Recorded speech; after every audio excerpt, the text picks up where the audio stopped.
Hey, what's up, everybody? This is Gary Holt from Exodus and formerly from Slayer, and you're listening to The Razor's Edge.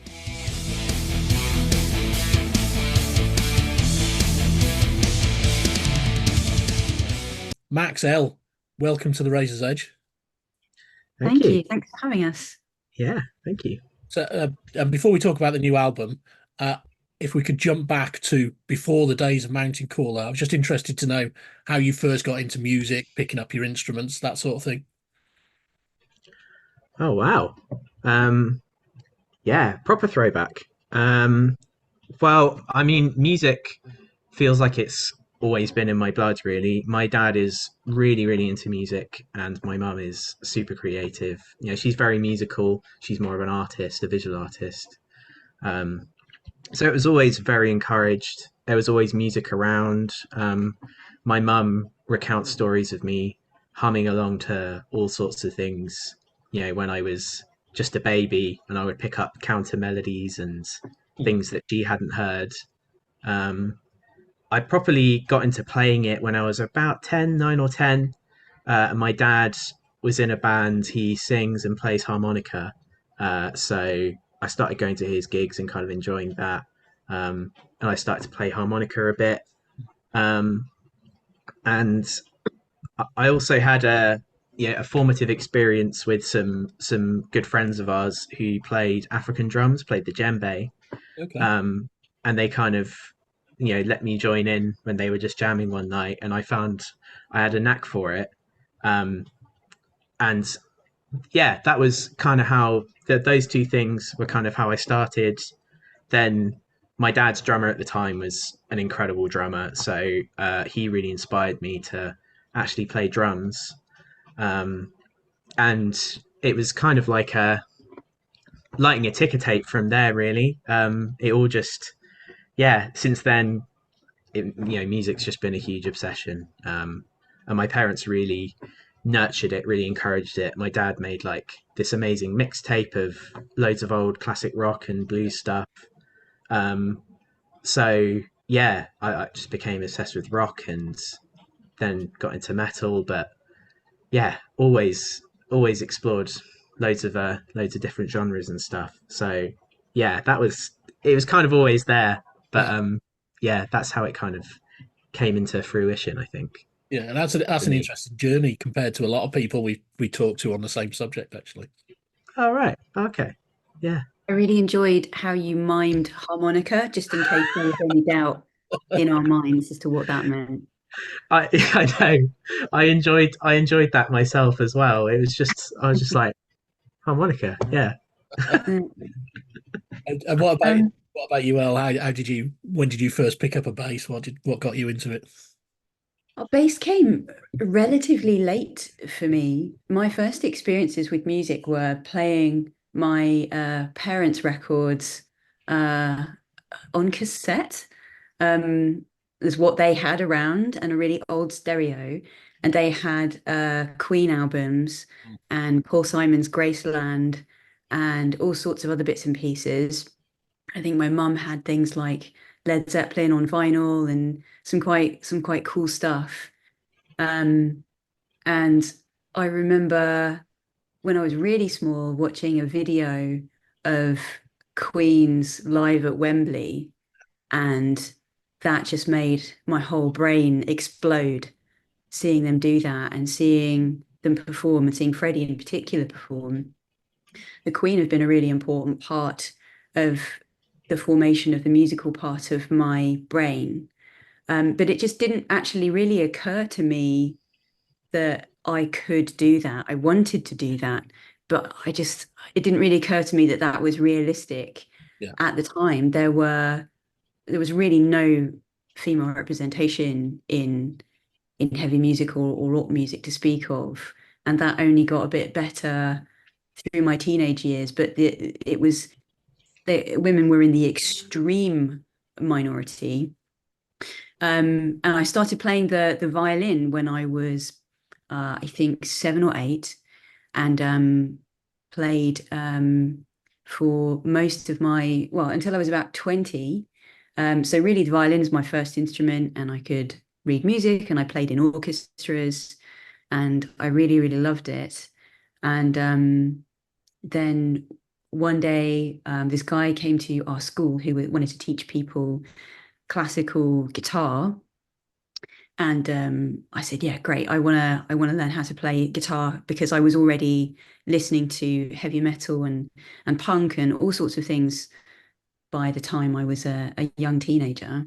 So I started playing classical guitar and then blues from about the age of 16, and continued to self-teach myself from about 18 onwards, and just was learning by listening to my CDs and other records and things like that.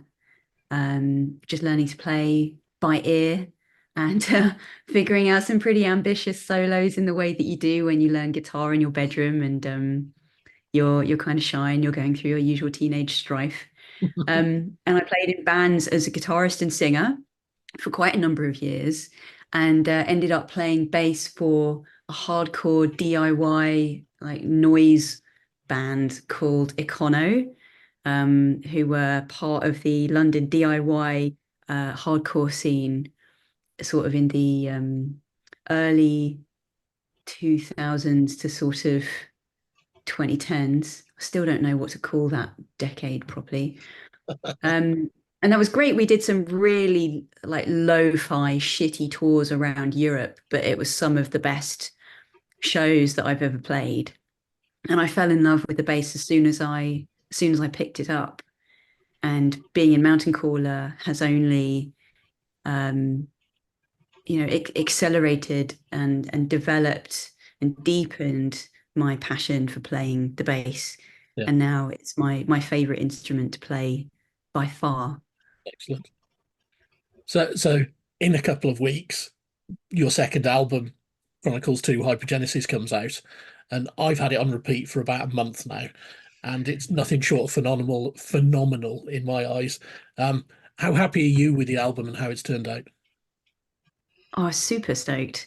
I Yeah. think we're all really proud of it and really glad that in our minds it sounds very much like us, but I think you can tell that we've grown together as musicians and our ambition has grown.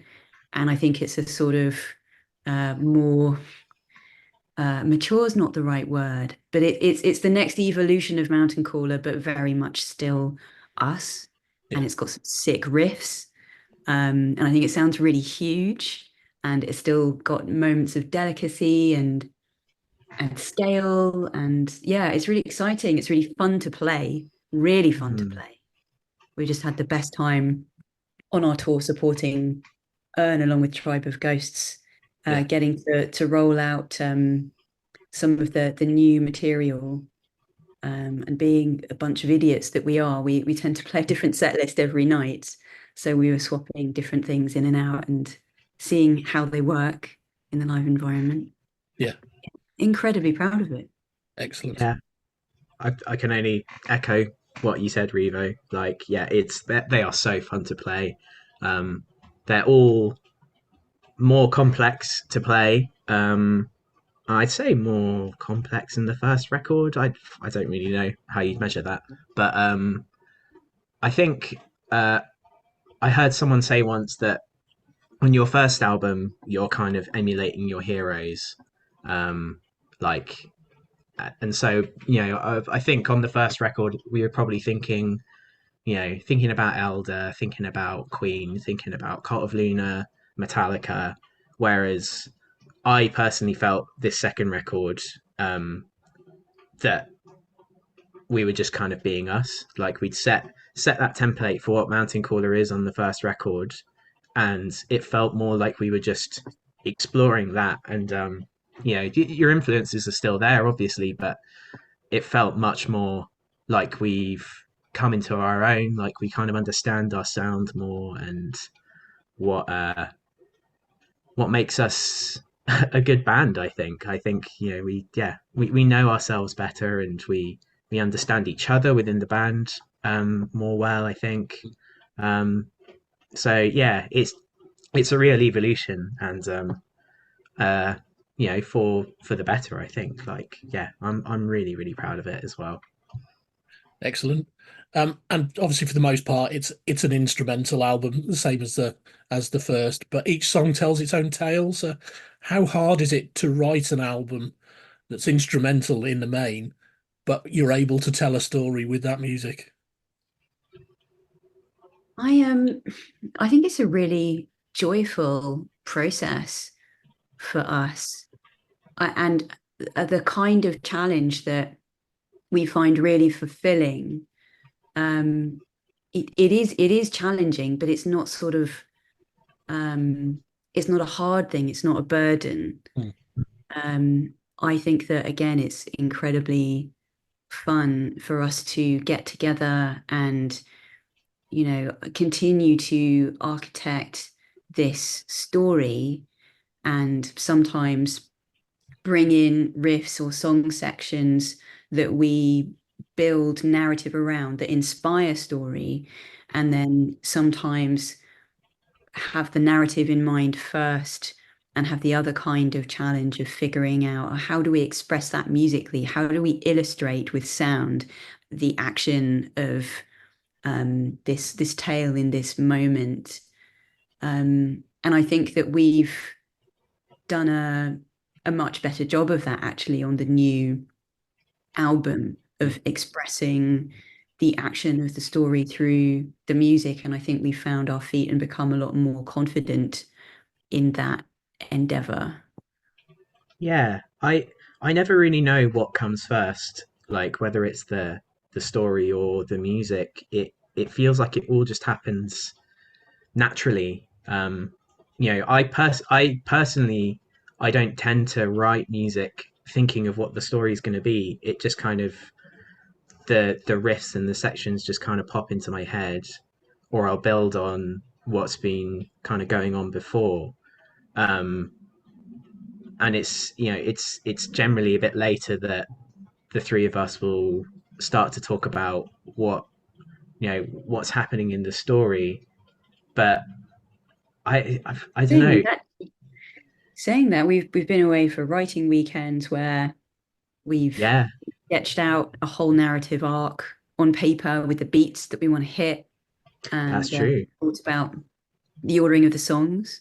And it does, it's very kind of a cyclical thing. It's very chicken and egg with riffs Yeah, versus story, but there are increasing instances where I think things are more narratively driven. In Dead Language, for example, yeah, um, the goal was very specifically from the beginning that the protagonist would be in an ancient library and trying to decipher all of these different texts, but they're written in a dead language that she doesn't understand, and that there would be moments in the music to illustrate her frustration, her focus, her tiredness, and then polyrhythms that turn into order as she begins to be able to interpret these words and pull them together. And by the end, we're locked into this really kind of satisfying, almost disco riff Mm. as she's reading more freely and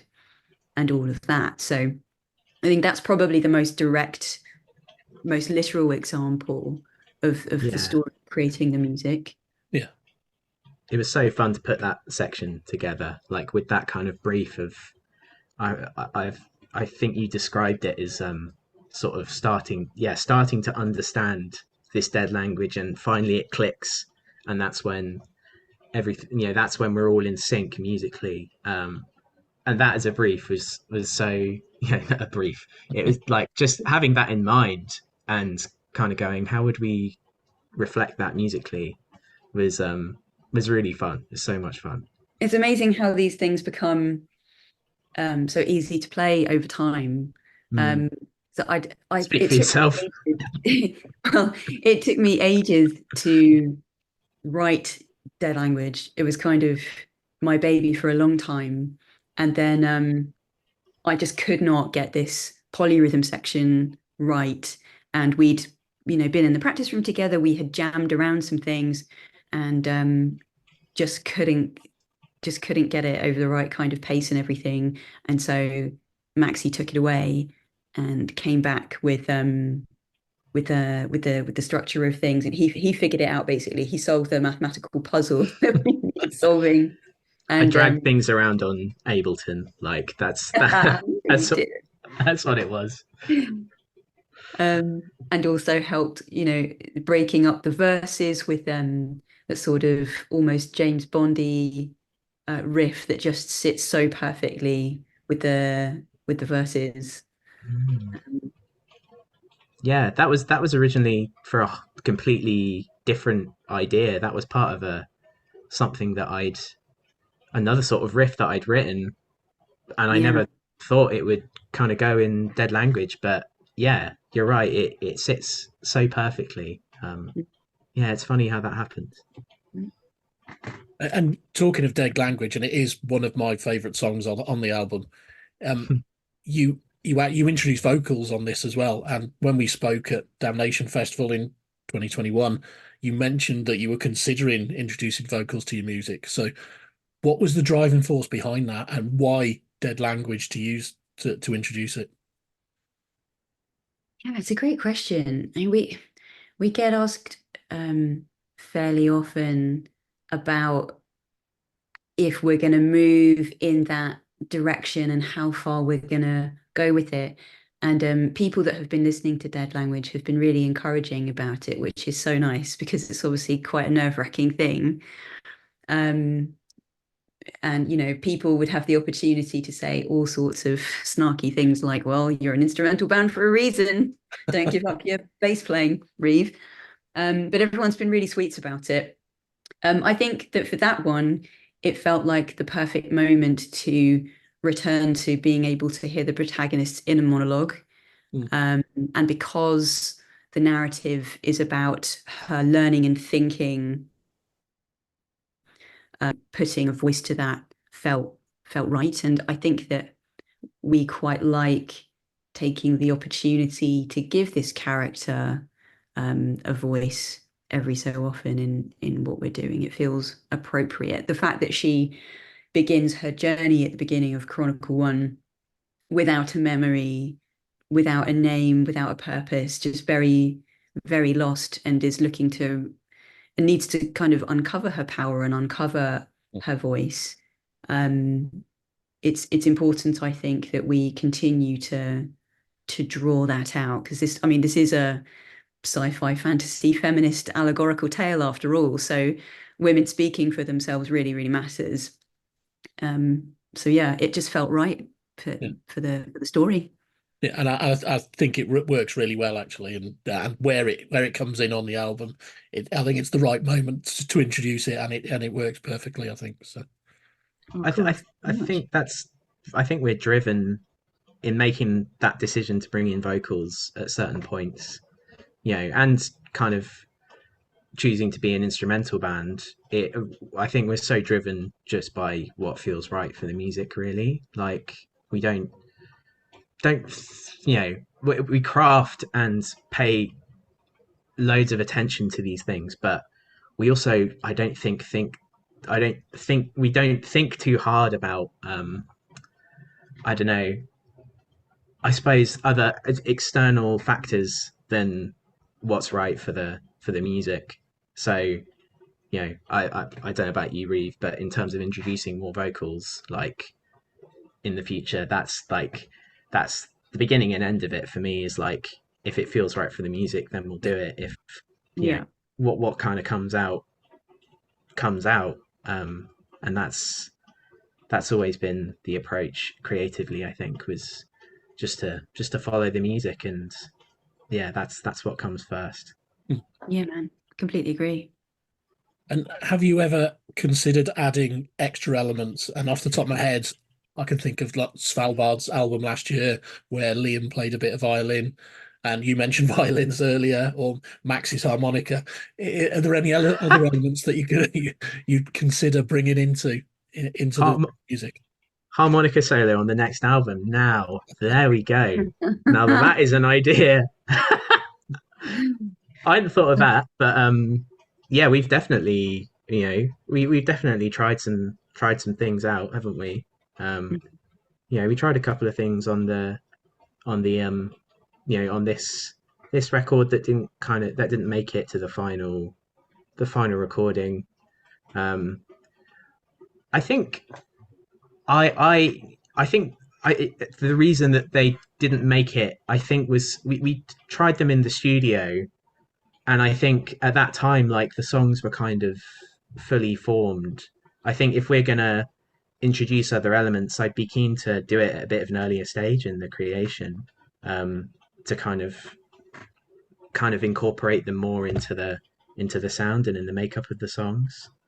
Yeah, which we left ourselves time in the recording schedule for some extra experimentation, and we did actually record a little bit of extra violin that I played.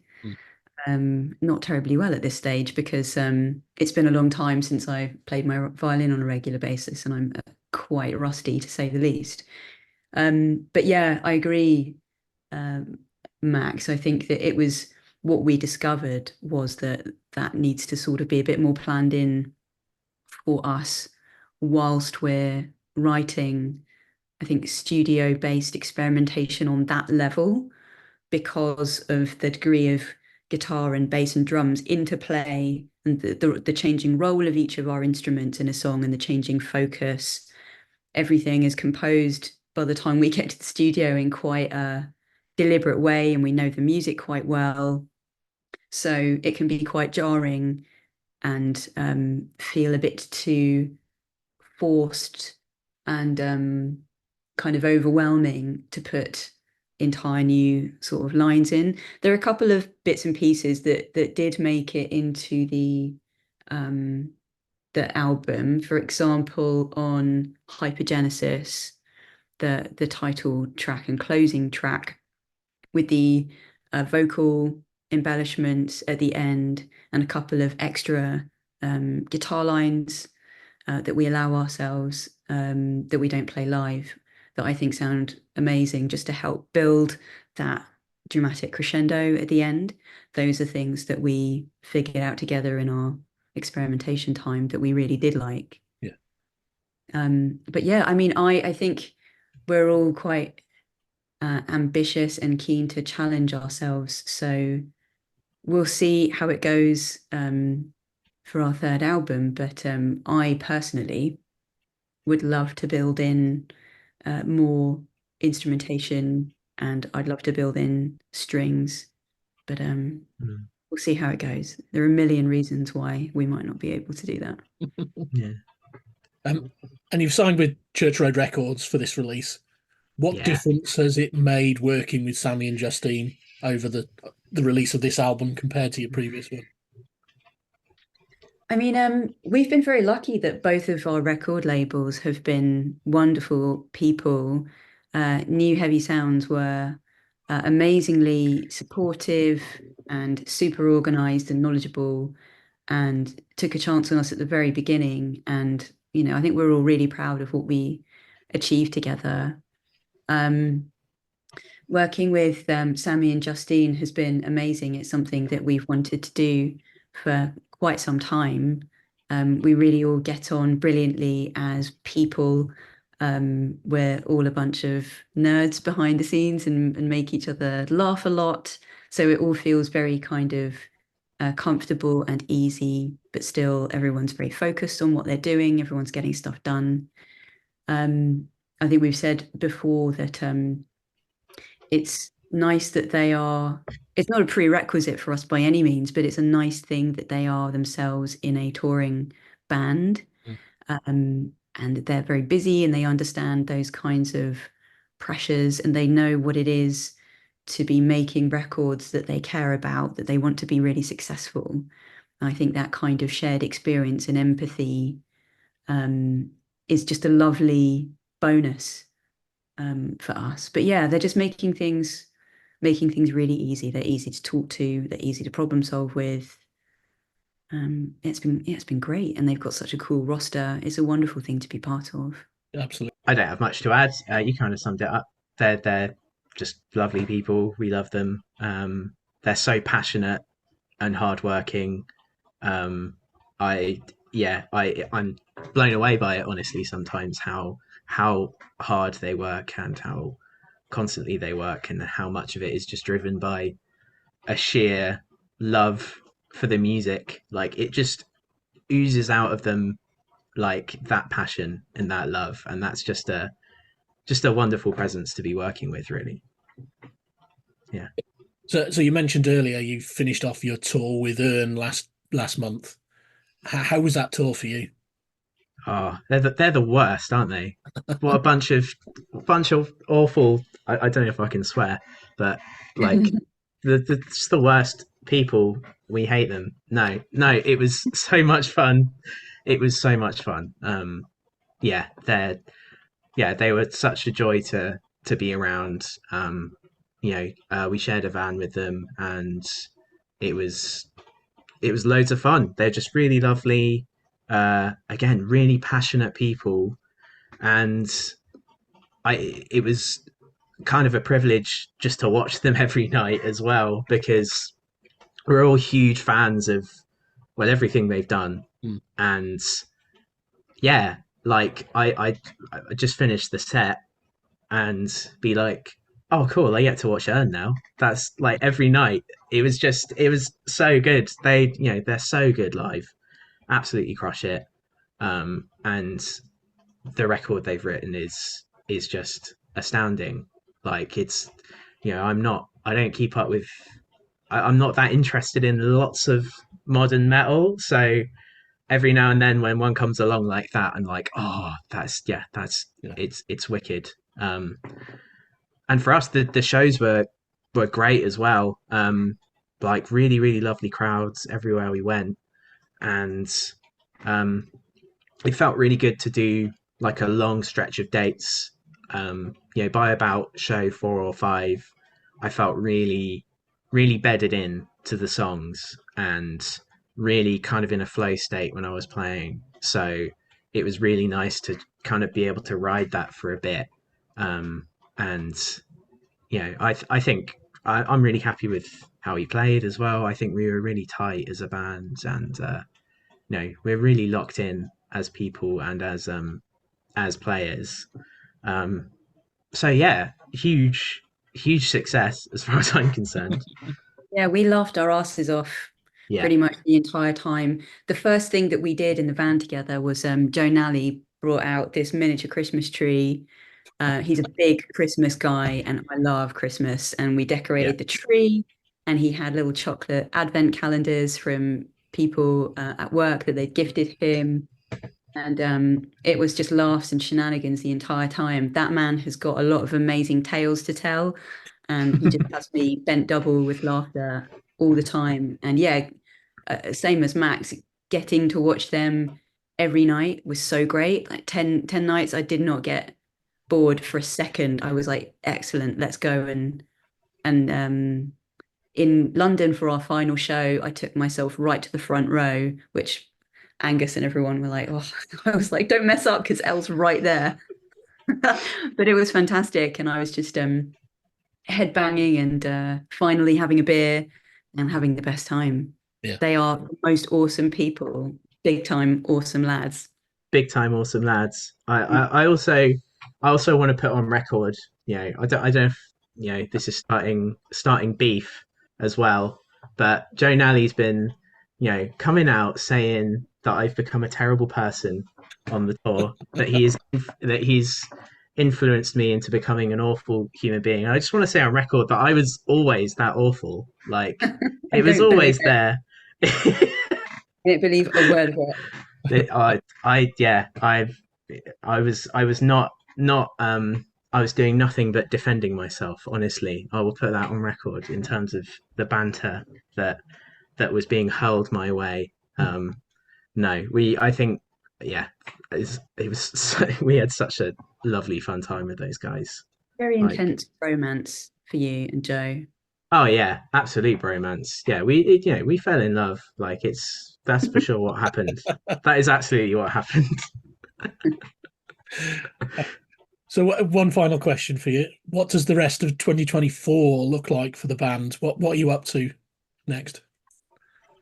We've got some very cool gigs coming up.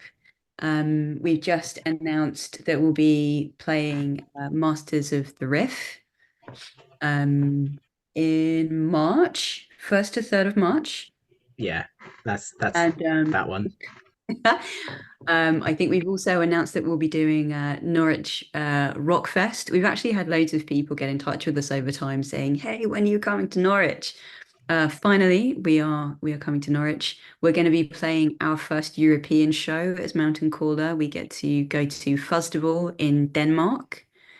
Yeah, there are a number of other announcements still waiting in the wings, but we'll be gigging this new album, and we're very excited to hold the physical thing in our hands as soon as possible, shed a few happy tears, and try to do it justice. Yeah.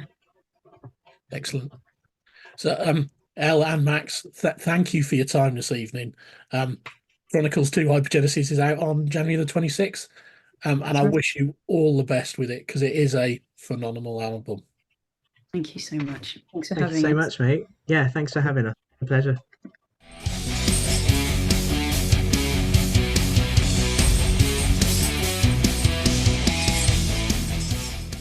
Thanks for listening. Make sure you keep up to date with all of our interviews by subscribing to our channel. For all the latest news, reviews, interviews, and more, head over to our website, www.therazorsedge.rocks.